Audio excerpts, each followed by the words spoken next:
parle. Chaque jour, Charles et Carole vous présentent la leçon de l'école du sabbat.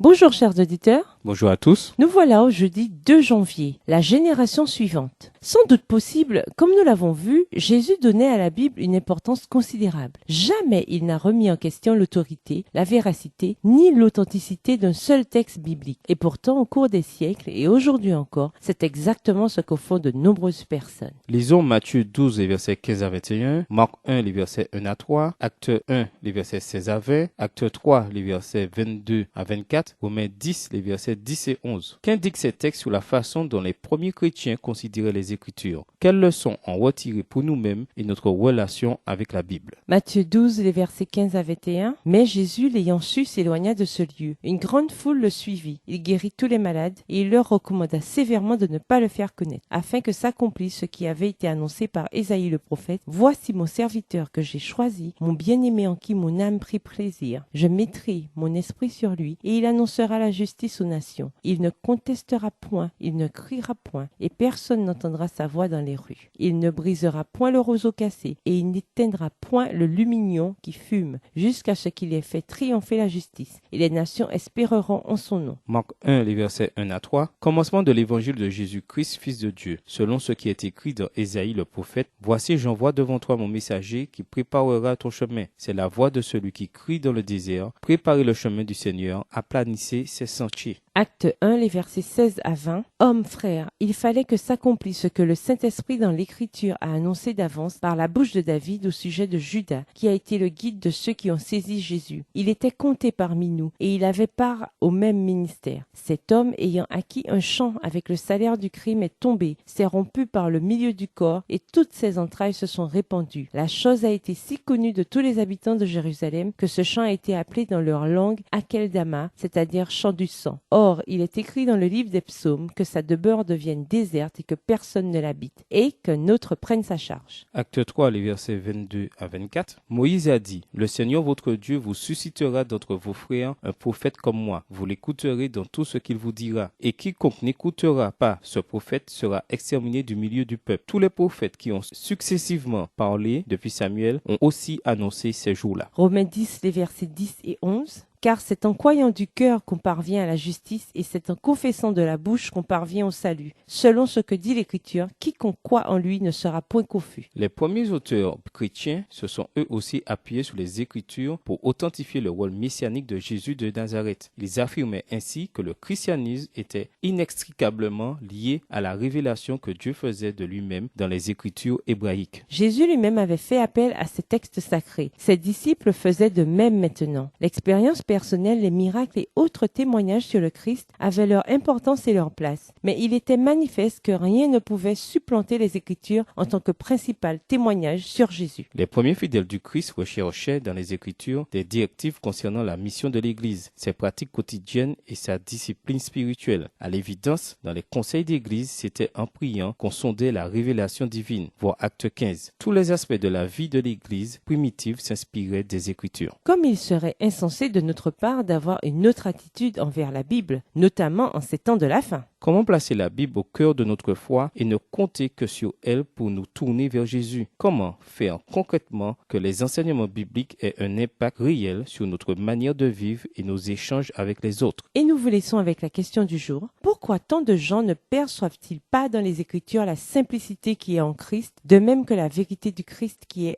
enracinée? Au revoir chers auditeurs et à demain si Dieu veut. Au revoir. Dieu nous parle.